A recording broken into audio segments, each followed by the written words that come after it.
प्रियजन हो, मी तुम्हाला येशूच्या नावाने अभिवादन करतो. आजचा दिवस तुमच्यासाठी चमत्काराचा दिवस आहे.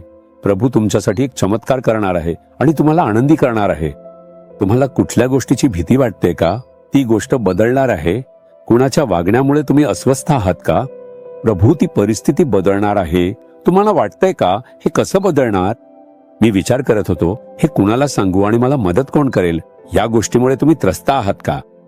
देवाचे वचन पहा, ते श्रद्धेचे वचन आहे आणि तुम्ही ते प्रार्थनेत कबूल केले पाहिजे. इब्री लोकांस पत्र 13 वचन 6.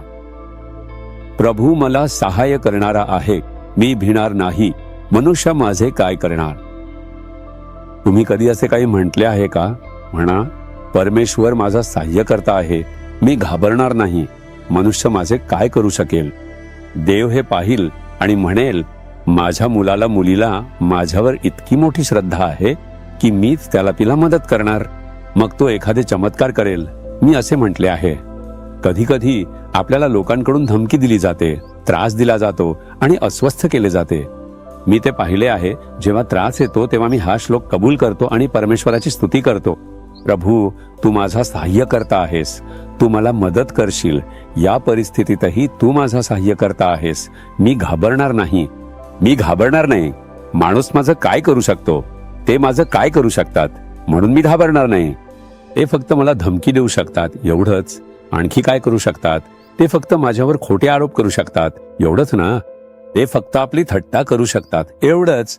आणखी ते माझं काय करू शकतात? प्रभू, मी घाबरणार नाही. मी असं बोलून परमेश्वराची स्तुती केली की सैतानाची लाज वाटेल, कारण तो काही दुष्ट लोकांना चिथावून तुला निराश आणि घाबरवण्याचा प्रयत्न करतो. तुला काय म्हणायचं आहे?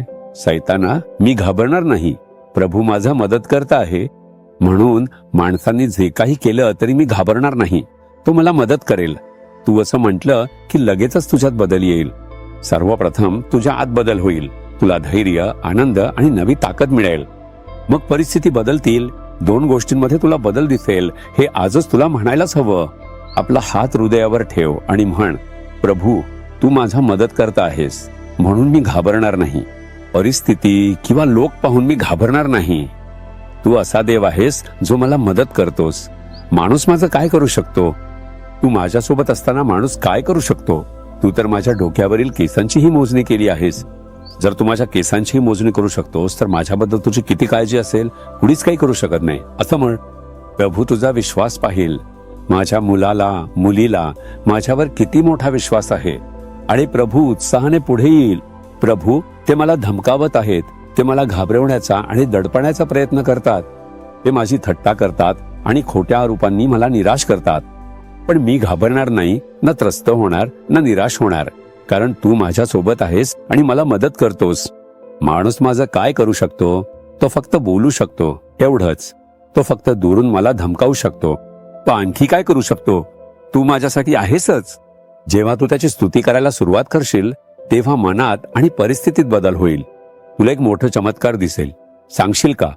तुमचा हात छातीवर ठेवा आणि म्हणा, प्रभू देव, तू माझा मदतनीस आहेस. मी घाबरणार नाही. मी घाबरणार नाही. मी घाबरणार नाही. कोणताही माणूस मला इजा करू शकत नाही. कोणीही माझं वाईट करू शकत नाही. तू माझा मदतनीस आहेस, म्हणून मी घाबरणार नाही. येशूच्या नावाने आमेन. आमेन. जीसस रिडीम्ड मराठी ह्या YouTube चॅनेलला सबस्क्राईब करा. सबस्क्राईब बटनावर क्लिक करा आणि बेल चिन्हावरही क्लिक करा. दररोजच्या नवीन कार्यक्रमांची माहिती मिळवा.